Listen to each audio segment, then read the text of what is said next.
मी आपल्याला नेहमी खाजगीत सांगायचो की परत संधी मिळाली की आपण मंत्री व्हा म्हणून, आणि मी त्यांना सारखा सल्ला द्यायचो की तुम्ही मंत्री झालेलं जास्त चांगलं होईल.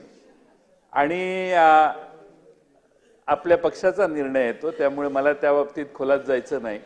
पण आज पुन्हा अध्यक्ष म्हणून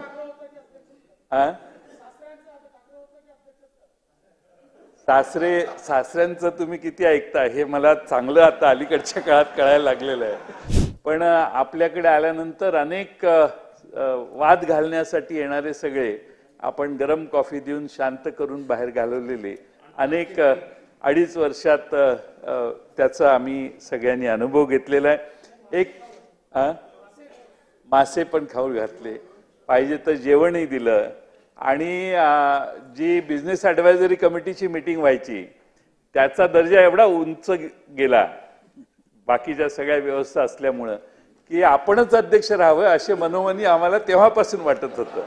कधीही त्यांच्या बॉडी लँग्वेजमध्ये, त्यांच्या बोलण्यामध्ये कधीही दुजापणा आम्हाला कधी दिसला नाही. उलट आम्ही साक्ष देताना जे बोललो त्याच्या दुरुस्त्या करायच्यासाठी देखील ते मदत करायचे. त्यामुळं फार संयमी असं काम त्यांनी केलं, आणि त्यांनी निकाल असा दिला की अजून सुप्रीम कोर्टाला त्याच्यावर निकाल देता आलेला नाही.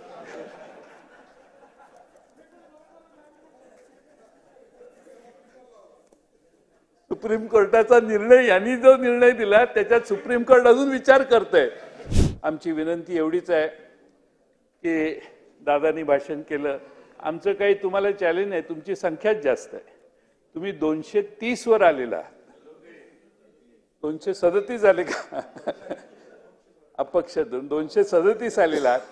तुम्ही तिघांनी एवढं मोठं मन केलं पाहिजे की 237 आपल्या बाजूने, तसं न समता 288 जणांचं हे सभागृह आहे. आपण मागची 2.5 वर्ष अतिशय उत्तमपणाने महाराष्ट्राच्या विधानसभेत अध्यक्षपदावरून काम केलं, आणि या 2.5 वर्षामध्ये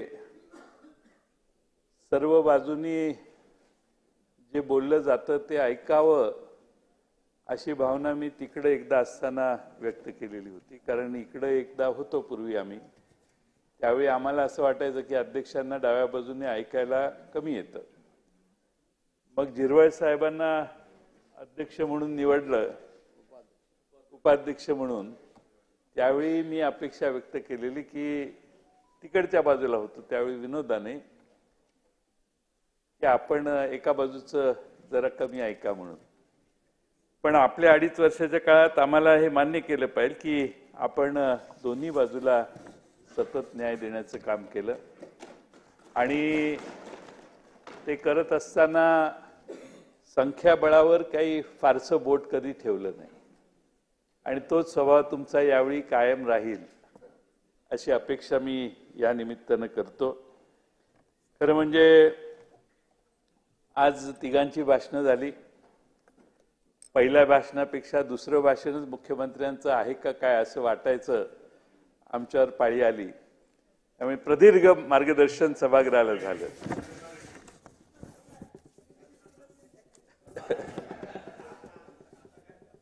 त्यामुळे आपल्या सभागृहामध्ये माननीय मुख्यमंत्री महोदयांनी ज्याचा उल्लेख केला तो आपला कुलाबा विधानसभा मतदारसंघ माझ्या माहितीप्रमाणे महाराष्ट्रातला सगळ्यात लहान मतदारसंघ आहे, आणि सर्व जाती धर्माची लोक आपल्या या मतदारसंघात राहतात. मासे मारणारे कोळी समाजाचे आमचे बांधवही याच समाजात, या भागात राहतात. आपल्या मतदारसंघामध्ये समुद्रातून रिफिलिंग करून तिथं झोपडी बांधणारी लोक देखील याच मतदारसंघात राहतात. त्यामुळे अतिक्रमण कसं करायचं याचा आदर्शही याच मतदारसंघात आहे. मी आपल्या याच्याकडे लक्ष यापूर्वी वेधलेलं होतं, आणि त्यांनी त्यात लक्ष घातलेलं होतं. पण सर्व प्रकारचा हा मतदारसंघ आहे, त्यात आपण पुन्हा दुसऱ्यांदा निवडून आला याबद्दल मी आपलं अभिनंदन तर करेनच. पण दुसऱ्यांदा निवडून आल्यावर सलग विधानसभेचे अध्यक्ष म्हणून आज आपली निवड होते.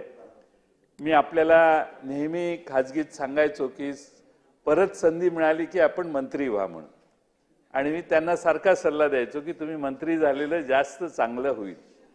आणि आपल्या पक्षाचा निर्णय येतो, त्यामुळे मला त्या बाबतीत खोलात जायचं नाही. पण आज पुन्हा अध्यक्ष म्हणून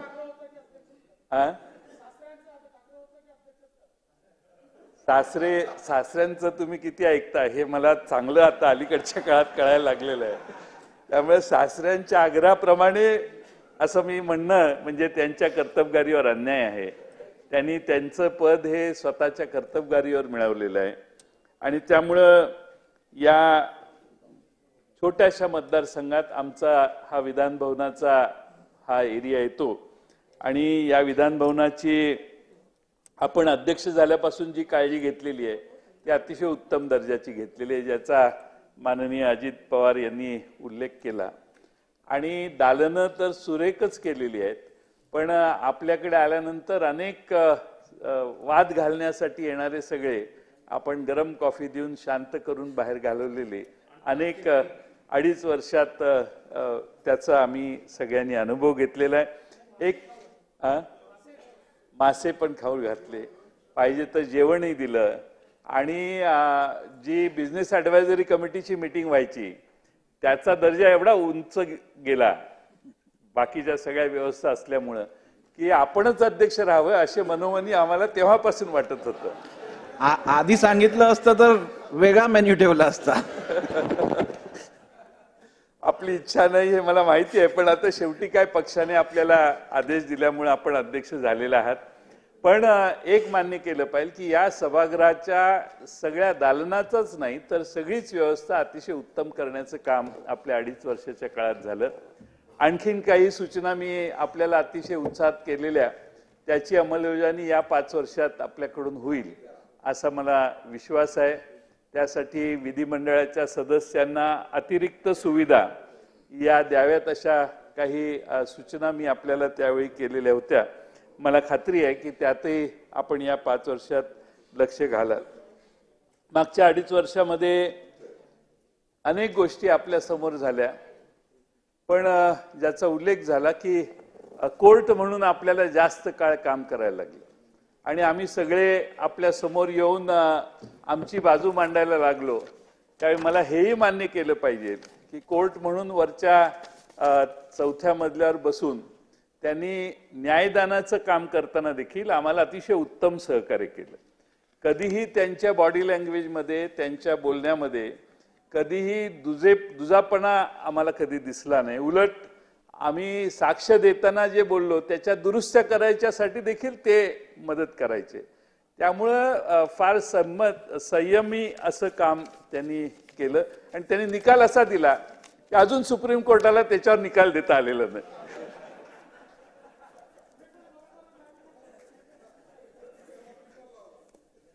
सुप्रीम कोर्टाचा निर्णय यांनी जो निर्णय दिला त्याच्यात सुप्रीम कोर्ट अजून विचार करतंय.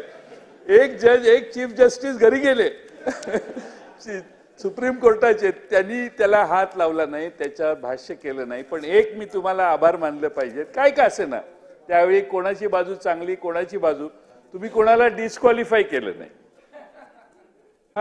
सगळ्यात विशेष महत्वाचं म्हणजे ते डिस्क्वालिफिकेशन होणं आणि परत त्यांनी आपल्या स्वतःची इंडिव्हिज्युअल लढाई करत बसणे.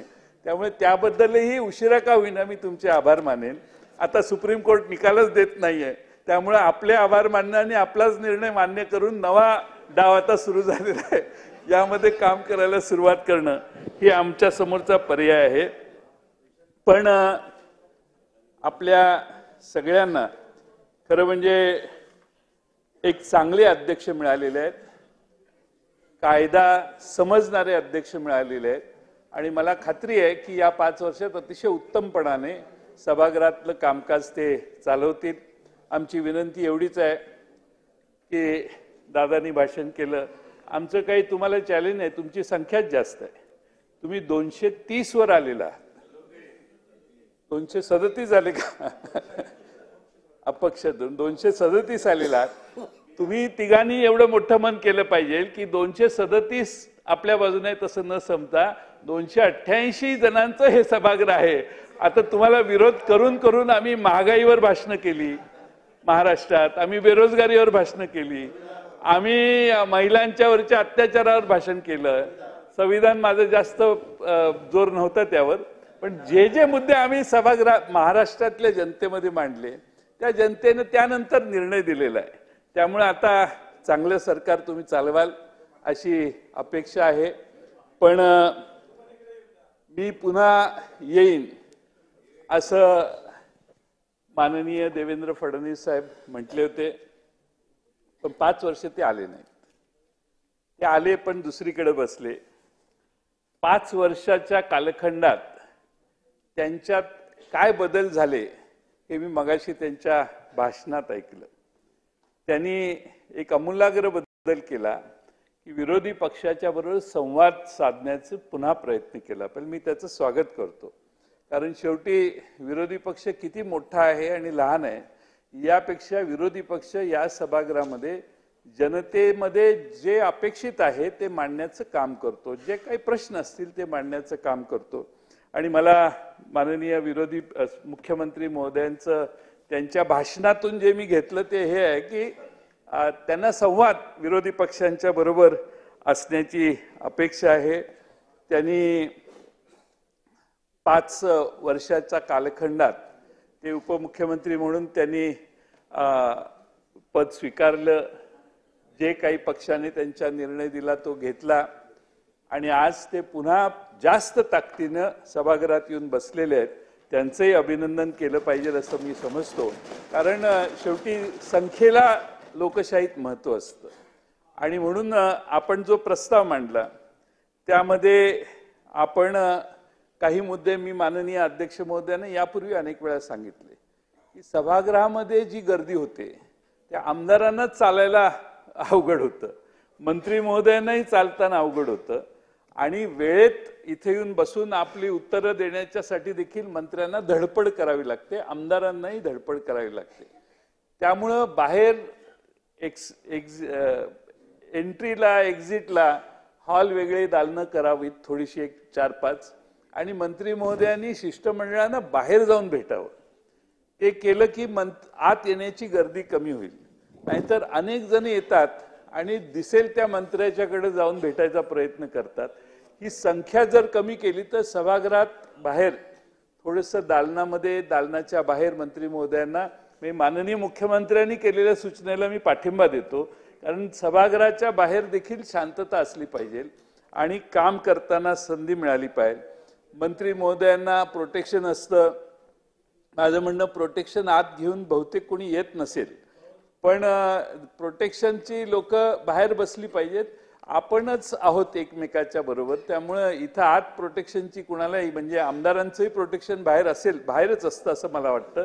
पण अवांतर माणसं आत येऊ नयेत याची काळजी माननीय अध्यक्ष महोदय आपण घ्याल अशी अपेक्षा मी या ठिकाणी व्यक्त करतो. स्वर्गीय मधुकरराव चौधरी साहेब अध्यक्ष होते. 90 साली मी पहिल्यांदा अध्यक्ष झालो. त्यावेळी दार उघडून आत येताना आमदार झालो. त्यावेळी दार येऊन किती लक्ष आहे बघा माझ्यावर.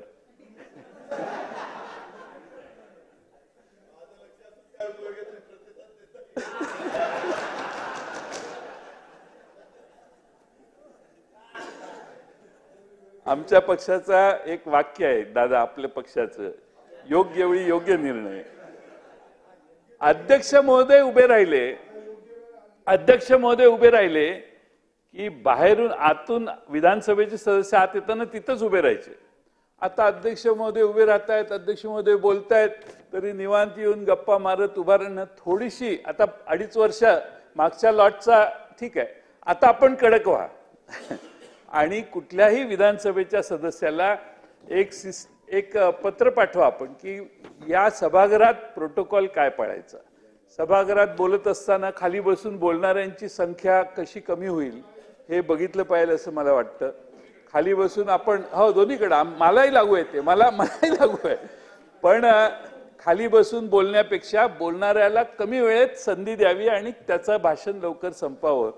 अमेरिकेमध्ये आणि बाकीच्या देशामध्ये क्लॉक चालू असतं आणि बोलायला उभं राहिलं की 5 मिनिटात त्याला काय बोलायचं ते त्याला दिसत असतं की 5 मिनिटं संपतात.